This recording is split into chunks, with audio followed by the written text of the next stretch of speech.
Almagtige Vader Jahwe, U is die bron van alle lewe. U is wie U is en buiten U kan daar niks bestaan nie, want ons as mens en ons as skepping is so afhanklik van U as skepper. En dankie vir die vrymoedigheid, Vader, wat ons vanoggend het om na U toe te kom, die bron, die water van die lewe, die fontein van die lewe, en op grond van U uitnodiging dat ons moet kom ons na U toe. Om te erken, soos Petrus gesê het, waar sal ons anders, na wie toe sal ons heen gaan? U alleen het die woord van die ewige lewe. En daarom is ons harte bly vanoggend, Vader, vir die voorreg, vir hierdie genade oomblik, om te kan vra, spreek Jahwe, maak ons ore oop, maak ons harte ontvanklik en verander ons na die beeld van Yeshua. Dankie vir hierdie ewige woord, dankie dat ons Bybels het in ons eie taal, en dankie vir die voorreg om hier te mag wees, omdat U vir ons trek met koorde van liefde.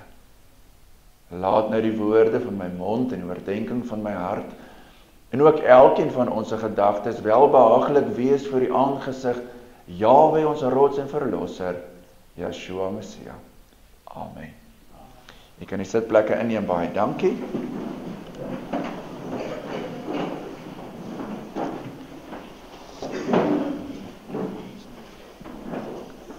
Ek wil vanoggend met U gesels, boodskap bring, preek, noem dit wat julle wil, solank julle net hoor wat die Gees vir die gemeente sê, die woord van Jahwe, rondom die tema, blymoedige diensbaarheid. Ons almal ken tientalle gelykenisse, dat ons is diensknegte, dit is ons liedjies is vol van die gedagte, ons is diensknegte, dit is die koning vir wie ons dien, maar dan het ons ook die situasie en die groot aspek van volharding.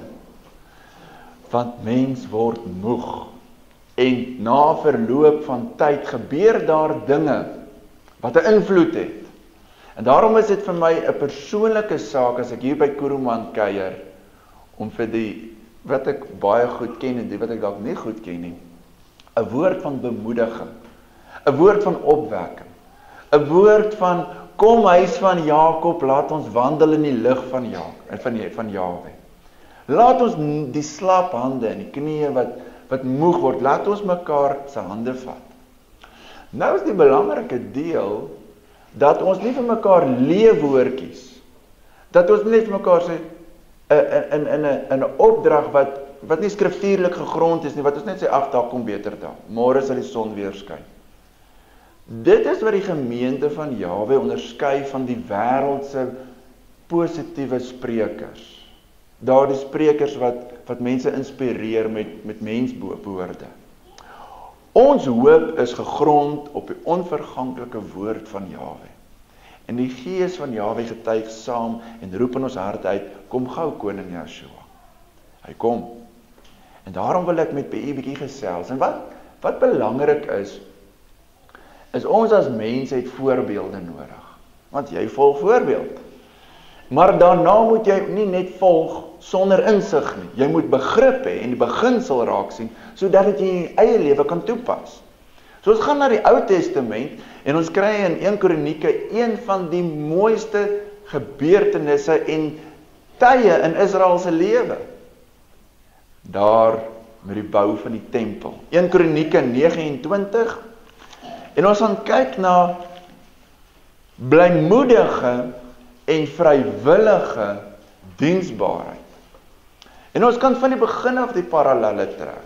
En ons weet, ons het nie vandag 'n fisiese gebou wat ons al ons ywer en gawes moet insit nie. Want as dit die geval is, dan doen die gemeente van Kuruman nie baie goed nie. Maar die beginsel wil ons gaan uithaal. Dis waarvoor ons begin in 1 Kronieke 29.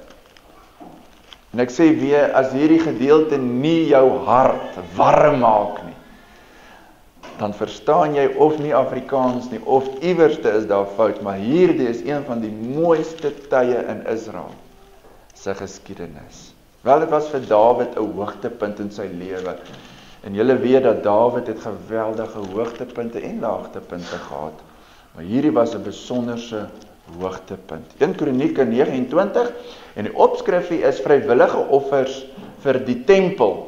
Nou net terwille van die jongspan wat dalk nie als mooi onthou nie, is dat in Moses se tyd was die tabernakel met baie tydelike materiaal gebou, diervelle en die akasia hout, die pale, en hy moes rondskuif in die woestyn, en hy het vir jare gestaan, eers by Silo, en ons lees die Filistyne het dit vernietig, en hy het die ark van Jahwe geskuif, Bethel toe.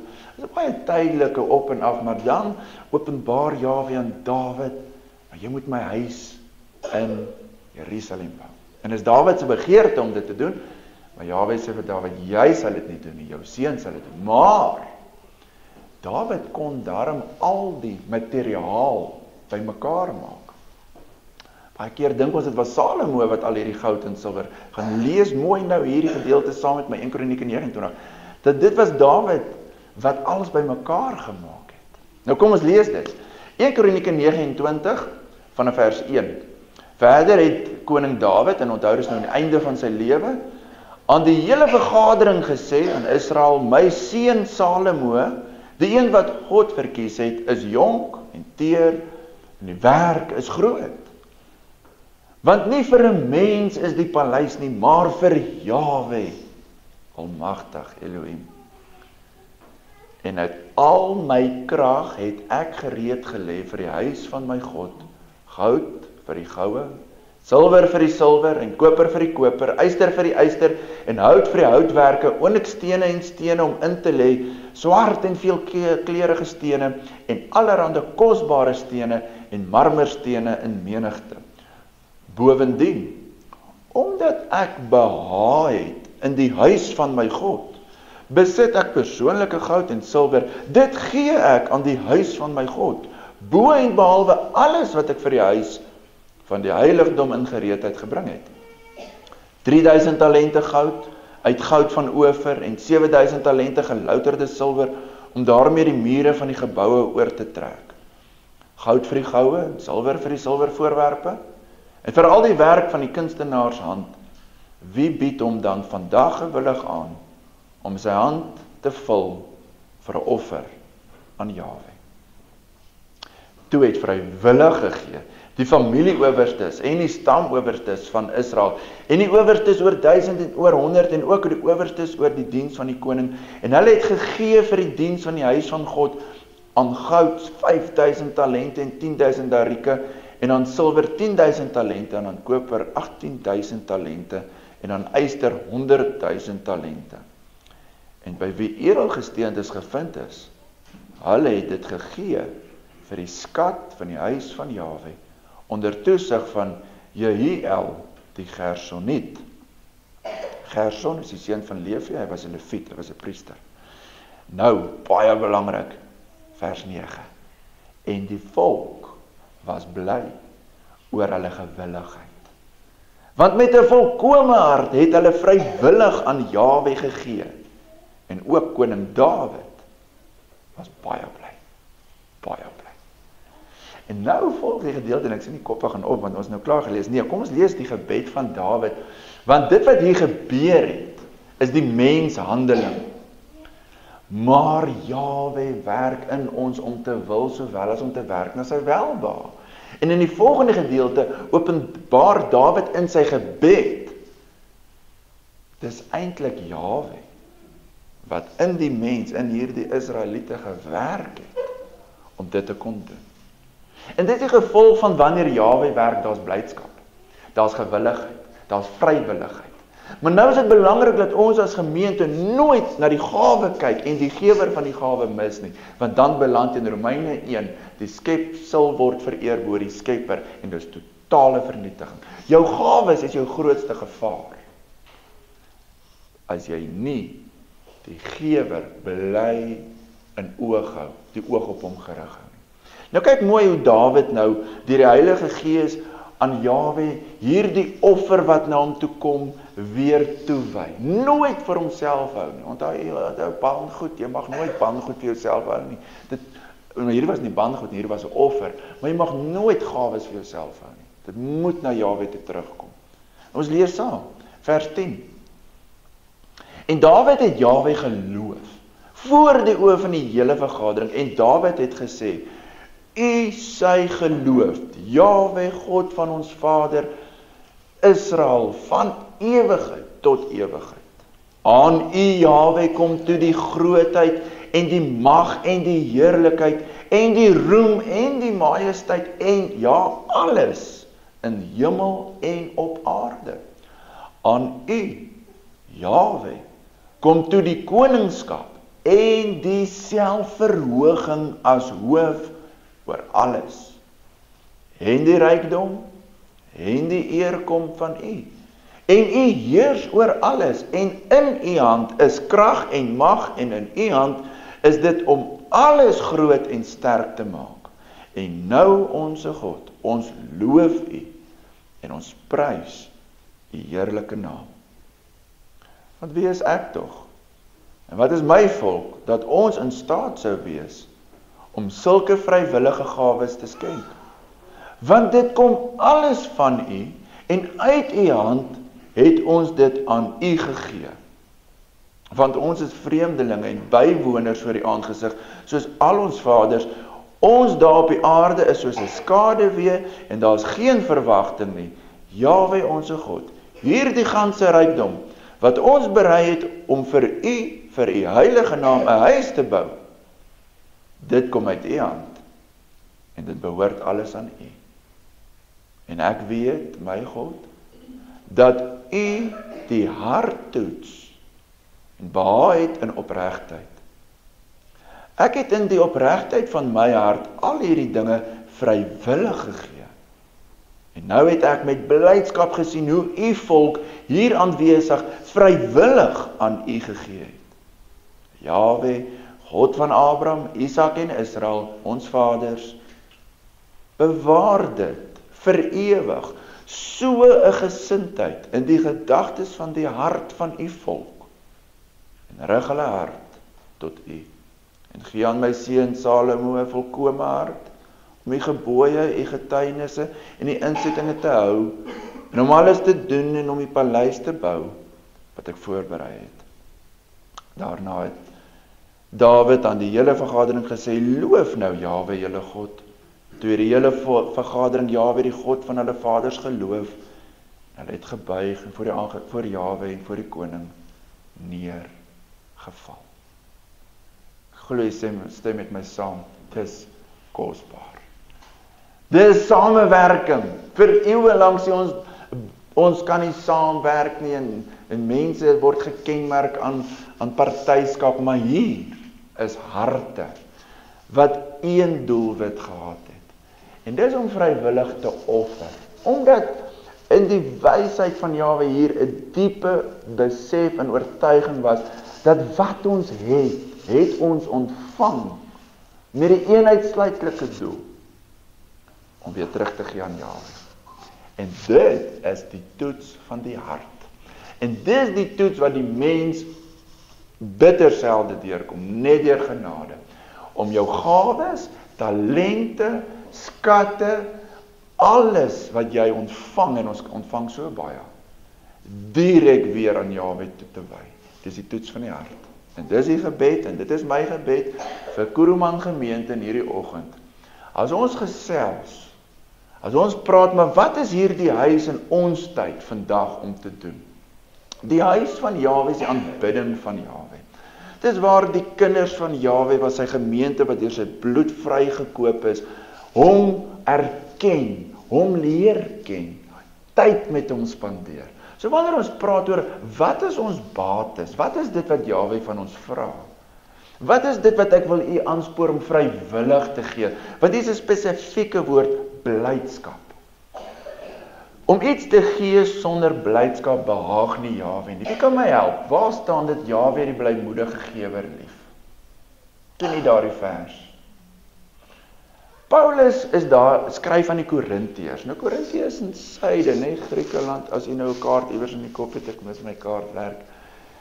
En hy skryf vir Korintiërs en hy sê, daar bo in die noorde in Macedonië, maak ek daai gemeentes jaloers op julle, want julle Korintiërs, julle vergader, julle samel in, julle weet wat die nood en die behoefte vir die broers, En ek kan by die Macedoniërs met julle spog. Ek kan vir hulle sê, julle gee nie net, julle gee met blydskap.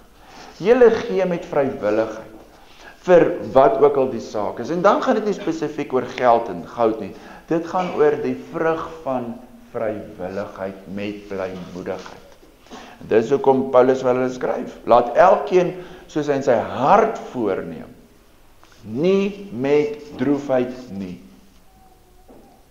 Want Jahwe die blymoedige gewer lief. Nou wil ek dit direk wegvat van geld. Ek wil vir u vra, hoe hou u stilte? Hoe gee u tyd vir Jahwe? Kom ons praat oor ons stilte tyd. Kom ons praat oor ons Bybelleestyd. Kom ons praat oor praktiese dinge wat in ons huise moet gebeur, waar Jahwe vir my 24 uur elke dag gee, gesondheid gee, die vermoë om te kan lees, die geleentheid om kennis te kan hê. Wat doen ek daarmee? En dan gaan ons met skok agterkom hoe selfsugtig, selfgesentreerd ons baie keer is.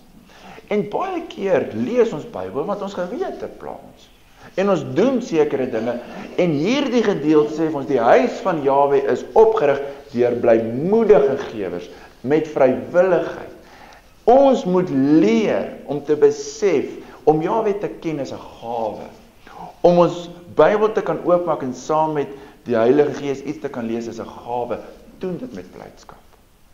Dien Jahwe met blydskap. Want as ons kyk in die geskiedenis, waar 'n volk Jahwe uit gewoonte, uit dwang, uit weens kulturele druk dien, dit taam, dit val uit mekaar. Maar waar daar 'n vlammende vuur is, ek dink aan Franse Huguenote, ek dink aan die Waldense, ek dink aan protestante, daar's soveel voorbeelde, ek dink aan 'n Paulus, ek dink aan die eerste gemeente, waar Jahwe vrywillig gedien is met alles wat in hulle is, met blydskap. Waar dan Jahwe teruggee wat hy vir ons gee. Hy gee vir ons sy gees, hy gee vir ons sy lewe, hy gee vir ons hoop, hy gee vir ons sy woord.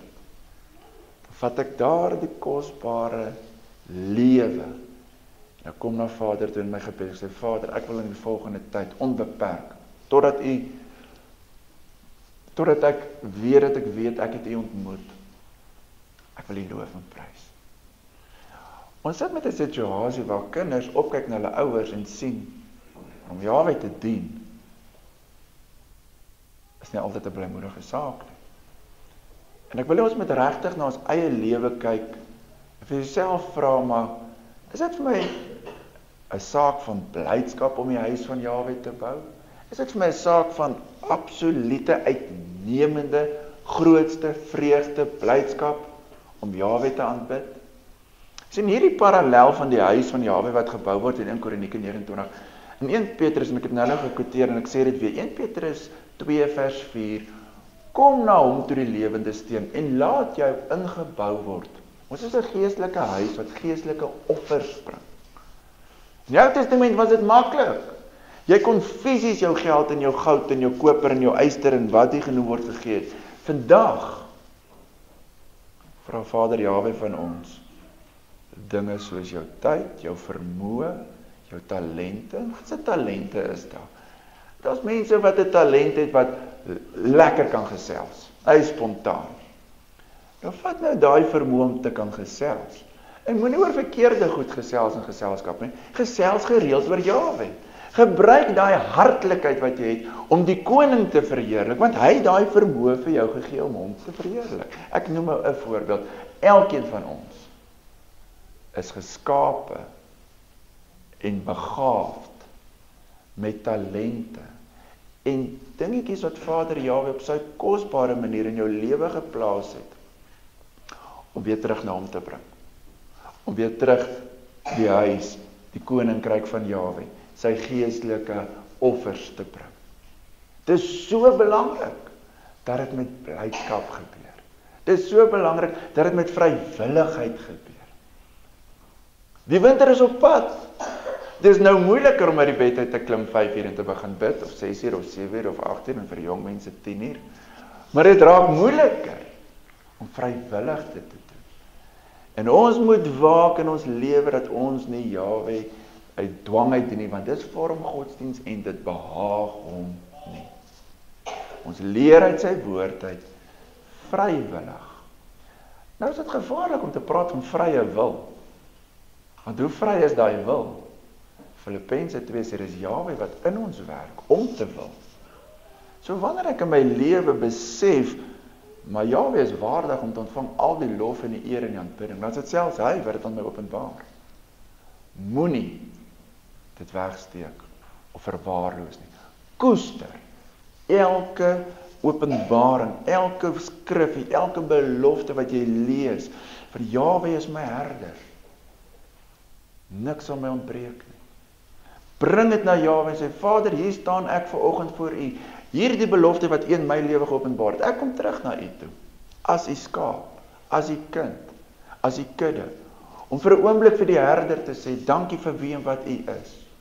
Hierdie belofte van Jahwe is my herder, gaan leef ek nie in isolasie nie, dankie Vader, ek is nie bang nie, ek gaan nou my eie gaan. Nee, van die belofte, van die kindskap, van die identiteit wat jy het, as sy volk, as sy gemeente, as sy skapie, terug na hom te sê, Vader, omdat ek die kind is, en omdat u my herder is, wil ek hierdie dag nie anders te begin, as by u nie.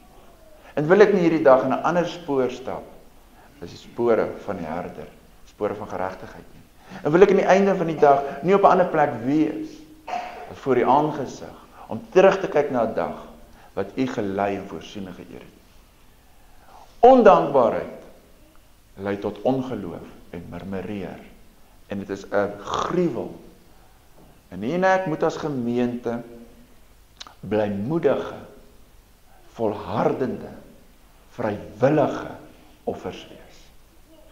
Nou dit bly nie net by geld en goed nie. Dit gaan ook oor leierskap. Dit gaan oor, kyk byvoorbeeld saam met my in Rigters 5. Kan hierdie verhaal onthou van Deborah en Barak? Die siklus Israel Sondag, Jahwe gee hulle oor aan een of ander heidense koning. Israel bid en vra Jahwe help, Jahwe wek 'n rigter op. Nou dit vind ons in Rigters 4. En in Rigters 4 is dit Deborah, daardie vrou wat onder die palm van Deborah sit en die volk rig. En dan laat sy vir Barak weet. Barak, seun van Abinoam, Jahwe stuur jou.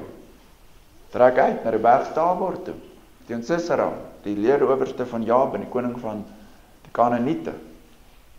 En Barak sê nee, as jy nie saamtrek nie, trek ek nie uit nie. Ja, ek sal saamtrek, maar die Here gaan nie joune wees nie, het gaan 'n vrousin wees. Leiers ontbreek in Israel, totdat ek Deborah opstaan. Nou, sing sy haar loflied. Ons weet, dit was in groot slagting, Jahwe skenk vir Israel verlossing, Jahwe se naam word geëer, die God van die slagordes van Israel. Nou sing sy haar loflied. Rigters 5 vers 2.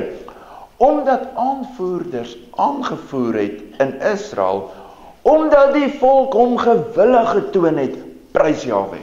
Hier kan ons weer twee komponente. Vrywilligheid lei tot blydskap.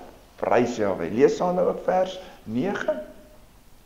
Wel eers die negativiteit in vers 7. Leiers het ontbreek in Israel, totdat ek Deborah opgestaan het. Ek 'n moeder in Israel opgestaan het. Nou vers 9. My hart, kyk die rol van die hart, ook in Kronieke 29, is vir die aanvoerders van Israel, wat hulle gewillig betoon het onder die volk, prys Jahwe. Leierskap is 'n gawe. Jy kan sien onder daai kinders, daai kind toon van laerskool af leiereienskappe. Hoekom is jy 'n leier? Sodat ek kan hoofseun word, sodat ek prominent kan wees? Nee. Leiers word geroep, 'n Moses. Ag, dink aan u eie verwysingsraamwerk. Enige leier, daai eienskappe om te kan aanvoer, om te kan motiveer, om te kan voorstap, is 'n Godgegewe talent wat jy terug moet bring tot sy diens. En hier sê Deborah, my hart is vir die aanvoerders van Israel, wat hulle gewillig getoon het. Hoekom die groot prys op gewilligheid? Want die klimaat en die omstandigheid sê, as ek iets vrywillig gaan doen, gaan ek verloor. Ek gaan verloor in die situasie. Ek gaan dalk roem verloor, ek gaan dalk aansien verloor, ek gaan dalk vir my goud en geld, in enige Die toets en na bo in die vraestel staan vrywillige offer. Gaan jy oënskynlik iets verloor? Maar as jy die insig het, dat dit wat ek het, nie van my in elk geval afkom nie, dit kom van Jahwe, dan is ek in elk geval nie in die posisie om te sê, ek verloor nie, want ek het nooit gehad nie. Dit wat ek ontvang het ek ontvang met die doel om te dien. En dis wat Dawid openbaar in sy gebed. Maar ek wil dit net so 'n bietjie terugvat na dinge soos leierskap, of in die eie lewe. Ons is so bang om bietjie langer stilte te hou, want dalk verloor ek 10 minute by die werk, of 10 minute daar, of waar ook al. Totdat jy gepootjie word met een of ander pyn of siekte, en jy moet in die bed bly 'n hele dag, dan besef jy, maar daai dag wat ek so lekker vinnig kon opstaan, was in elk geval 'n gawe uit Jahwe se hand. My vermoë om te kan lees, en te kan dink, en te kan redeneer, en my hele wese is 'n gawe. En ek kyk nie vas teen wat ek nie het nie. Ek kyk wat ek het, en ek bring dit na die Jahwe. Met 'n blymoedige hart, met blydskap, met 'n opgewondenheid. Jahwe, wie is ek in elk geval dat ek hierdie rykdom na U toe sou bring? Ons moet mooi verstaan hoe werk Jahwe. Psalm 50 sê, Jahwe is nie die Almagtige wat 'n tekort het, en ons as mens moet na hom toe bring om hom ryker te maak. Hy sê, as ek honger het, sal ek jou laat weet, sal ek dit te kenne gee. Jahwe is nie in die posisie van tekort of behoefte nie. Die aksie dat ons moet gee, is 'n toets vir ons eie hart. Dis 'n vrywilligheid, is 'n toets vir jou hart. En daarom bid Dawid, Jahwe, U toets jou hart vir opregtheid. En opregtheid lê daarin gesetel om te erken, alles wat ek ontvang het, kom van hom, en is in diens van hom, en moet teruggegee word. En as ek sê alles, gaan vra vir Vader, om vir U te wys, wat beteken alles? Dis daai dingetjies, as ons net kyk, en ek het dit nou al 3 keer gesê, maar byvoorbeeld jou stilte tyd.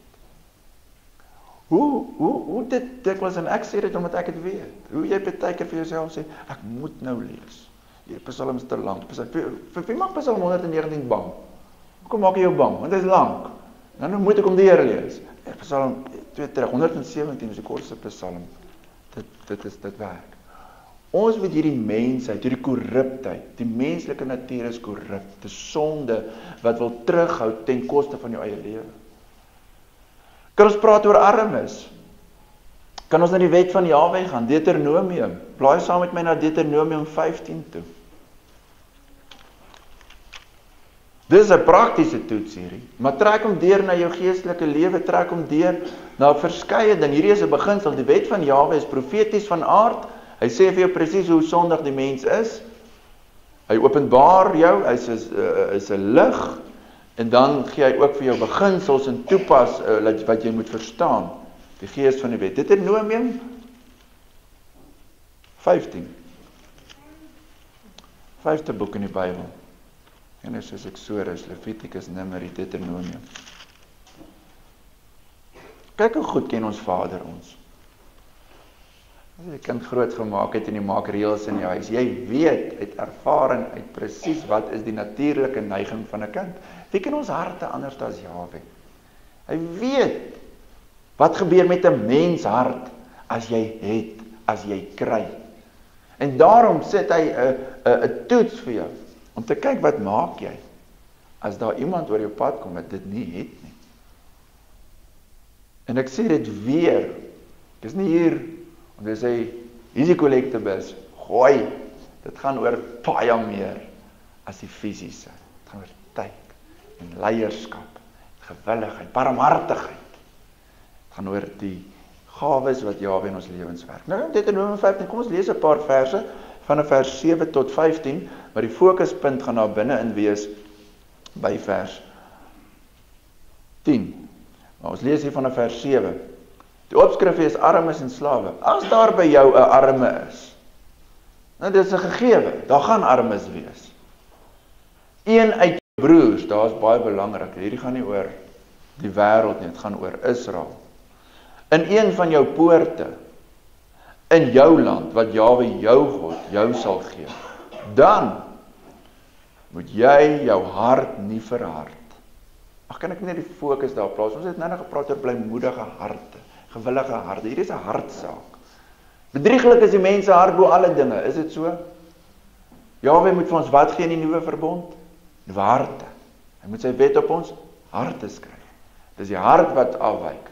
Hier sê hy, jy moet in jou hart nie verhard, en jou hand nie toehou vir jou armbroer nie. Bewaak jou hart meer as alles wat bewaak moet word, want daaruit is die oorspronge van die lewe. Soos die hart is, so gaan die hand doen.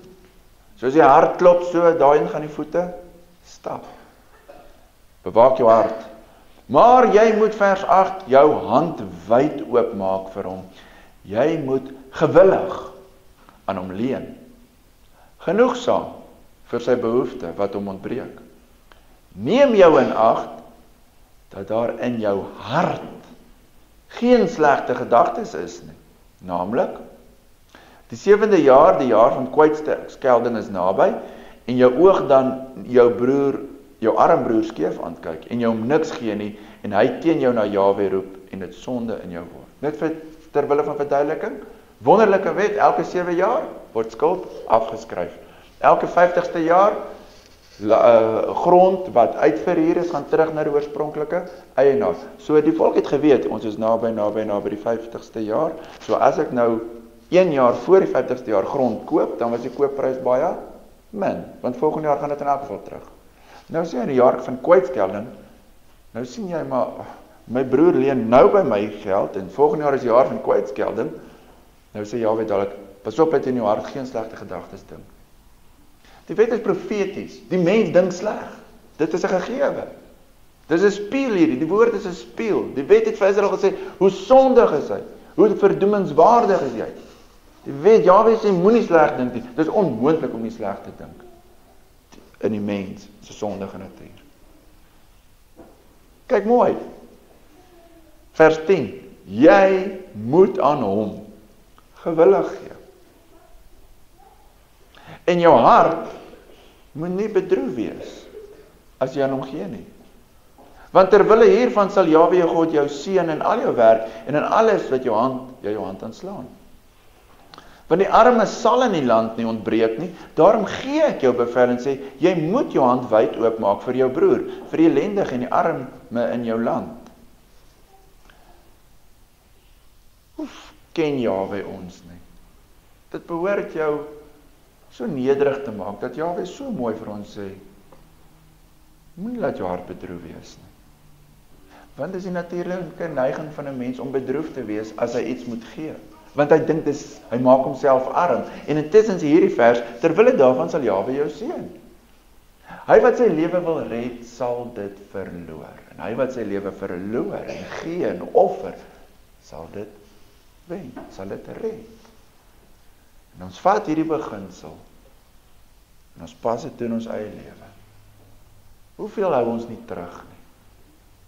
En as ons gee, dan is ons bedroef daaroor. Ons moet nou stilte hou. Kom kinders, kom sit. Ons moet nou stilte hou. En dan is daar gewoonlik iets wat die kinders doen, en dit is net so dan is daar nou 'n rede om nie stilte te hou nie. Dit is wat in ons huise gebeur.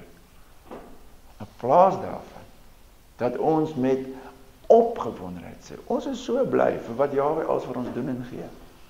Kom ons vereer hom, kom ons loof hom, kom ons prys hom, kom ons leef 1 Kronieke 29, soos dat die volk bly was en Dawid hom verheug het oor hierdie gewilligheid en vrywilligheid. Dit is vir my so mooi, op 'n stadium, dit verskil by kinders, dan wil hulle sing, en hulle wil die Bybel vir jou aandra, en hulle wil so baie, dat hulle eintlik die stiltyd oorneem. Dit is eintlik uitputtend om te sê, een op 'n slag, dis nou jou weer, jy mag nou liedjie gee. Dit is maar hoe dit gaan. Waar verloor ons daai vrymoedigheid? Waar verloor ons daai passie om te wil? Iewers langs die pad raak ons self gesentreerd, en raak ons besig met ons eie dinge, en mis ons die koninkryk van die hemele. En daarom wil ek vir u bemoedig. Hoe gaan ons as gemeente gereed wees die dag as Yeshua kom? Deur met blymoedigheid, vrywillig te offer, te gee. Daar sal altyd 'n arme wees, daar sal altyd 'n arm situasie wees. Daar sal altyd 'n situasie wees waar ek dit wat ek het moet gee, of dit nou 'n voorbeeld of 'n leierskap of 'n bemoediging, daar sal altyd 'n arm situasie wees. En party mense stort Jaweh positiwiteit uit. Hulle hele wese spreek net van positiwiteit. Waar gebruik Jaweh hulle? In daardie droewige, in daardie hopelose situasies. Om reeds as 'n lig in die situasie te gaan skyn. Dit is so kosbaar.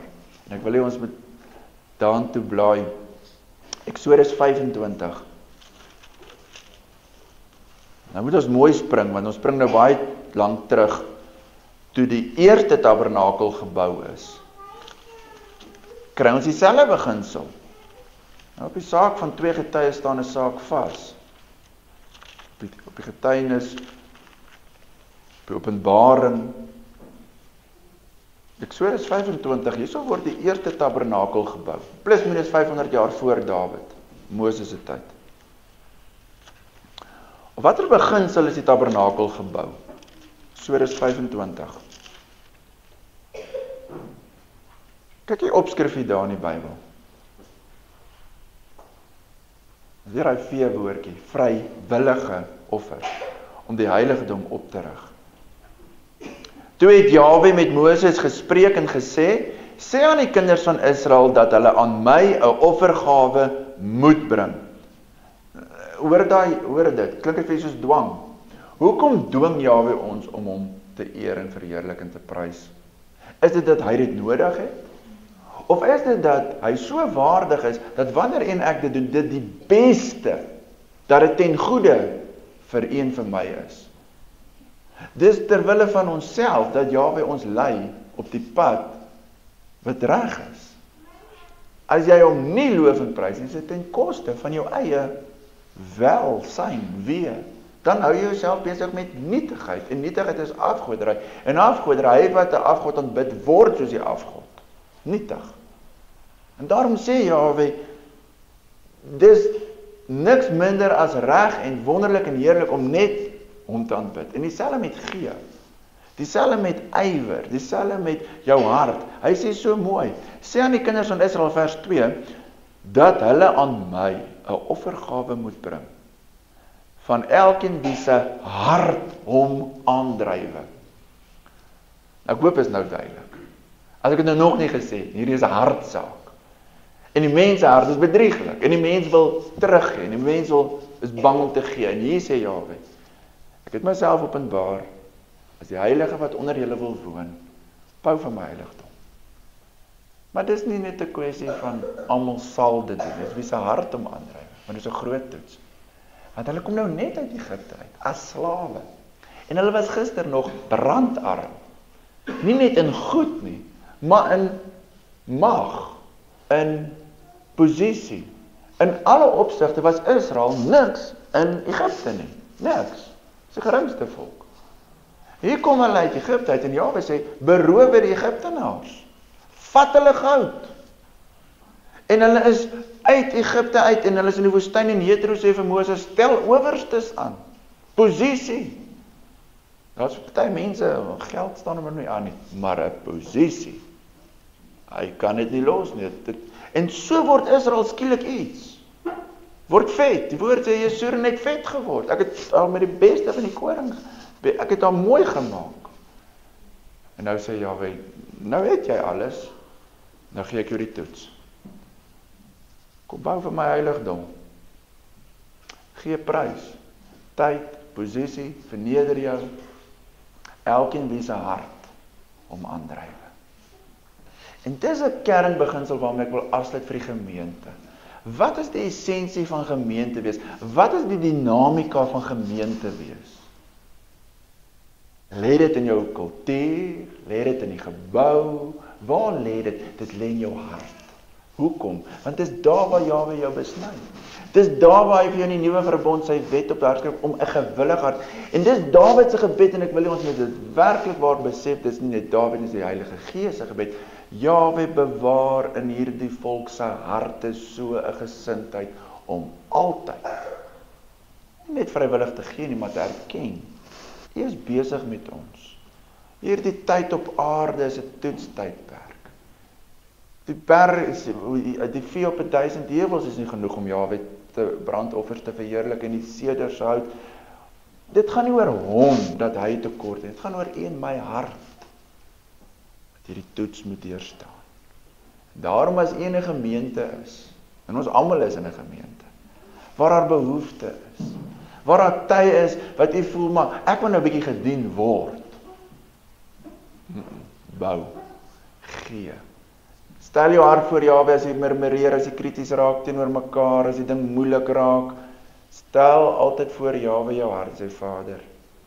Gee my weer daai hart van 1 Kronieke 29 waar daar 'n gewilligheid is, waar daar 'n bereidwilligheid is, waar daar 'n blymoedigheid is, waar daar 'n oop hart is, waar daar 'n oop hand is om, soos ons in Afrikaans sê, die wa deur die drif te trek.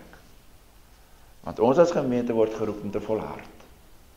En ek kan nie voor u staan en u bang maak met die hel, en bang maak en skree en te kere gaan. Nee, dan moet by u 'n gewillige hart wees. 'n Hart wat sê, ek en my huis, ons sal Jahwe dien. Met blymoedigheid. Met blydskap. Want Jahwe die blymoedige gewer lief. Blydskap bring dan ook vir u en my die beskutting. Wees dan nie bedroef nie, Nehemia 11 vers 8 vers 11. Wees nie bedroef nie, want die blydskap in Jahwe is jou beskutting. Die gemeente word aangeval. En die goed wat ons aanval bring hopeloosheid en moedeloosheid en slap hande. Nee, verbly jou in Jahwe, sê Paulus. Ek herhaal, verbly jou. Verbly jou, deurdat jy met blydskap gee, met blydskap dien, met gewilligheid. Kom ons staan en bid ons saam.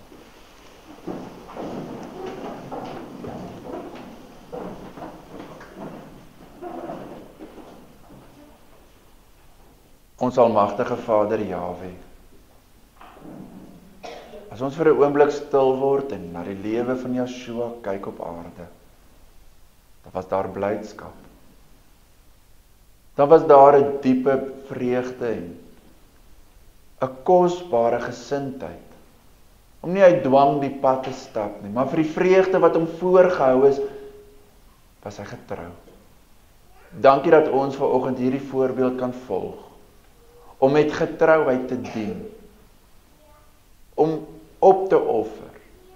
Waar ons in die lewe van Yeshua gee, sien hy die hoogste prys, hy die hoogste offergawe gebring, naamlik sy lewe. En as ons nou by die tafel aansit, Vader, dan is dit ons gebed en begeerte, as ons sing, dat ons lewe aan U oorgee en toewy, dat U iets in ons harte sal werk, wat dit 'n realiteit maak. Daardie gesindheid, waaroor Dawid gebid het, met blymoedigheid te gee.